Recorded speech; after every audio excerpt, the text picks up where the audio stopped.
ఈరోజు తెలంగాణ విద్యార్థి పరిషత్ ఆధ్వర్యంలో ఏదైతే పెండింగ్లో ఉన్న ఫీజు రియంబర్స్మెంట్ స్కాలర్షిప్ బకాయిలు విడుదల చేయాలని సబ్ కలెక్టర్ గారికి మెమోరాండం ఇవ్వడం జరిగింది. ఈ స్కాలర్షిప్ అనేది వేయకపోవడం వలన విద్యార్థులకు ప్రైవేట్ కాలేజీలో కావచ్చు, గవర్నమెంట్ కాలేజీలో కావచ్చు, వాళ్ళ సర్టిఫికేట్స్లో ఇబ్బంది అవుతుంది. ఎందుకంటే వాళ్ళు ఇంటర్ పూర్తి చేసుకున్న తర్వాత ప్రైవేట్ కాలేజ్ చదువుకున్న విద్యార్థులు కావచ్చు, గవర్నమెంట్లో చదువుకుంటే కూడా వాళ్ళకి ఫీజు రియంబర్స్మెంట్ కావచ్చు, స్కాలర్షిప్ వస్తే వాళ్ళకి ఎంతో కొంత మధ్యతరగతి కుటుంబం నుంచి చదువుకునే వాళ్ళు ఉంటారు. వాళ్ళకి ఎంతో కొంత స్కాలర్షిప్ అనేది వస్తే వాళ్ళకు ప్రభుత్వం తరఫున ఎంతో కొంత సహాయం అవుతుంది. ఫీజు కట్టడం కానీ వాళ్ళ పేరెంట్స్ కూలి పని అలా చేసుకొని వాళ్ళకు చదువు నేర్పడానికి పంపిస్తున్నారు. అదే స్కాలర్షిప్ అనేది బకాయిలు విడుదల చేస్తే అందరికీ కూడా విద్యార్థులకు మంచి జరుగుతుంది. అలాగే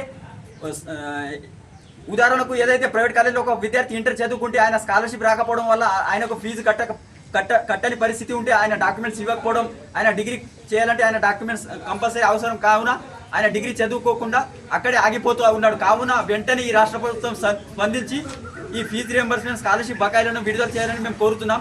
లేని ఎడల పెద్ద ఎత్తున ఆందోళన కార్యక్రమం చేపడతాం. రస్తారోకాలు, ధర్నాలు, నిరసన కార్యక్రమం చేపడతాం. పెండింగ్ ఉన్న ఫీజు రియంబర్స్మెంట్ స్కాలర్షిప్లను వెంటనే విడుదల చేయాలి.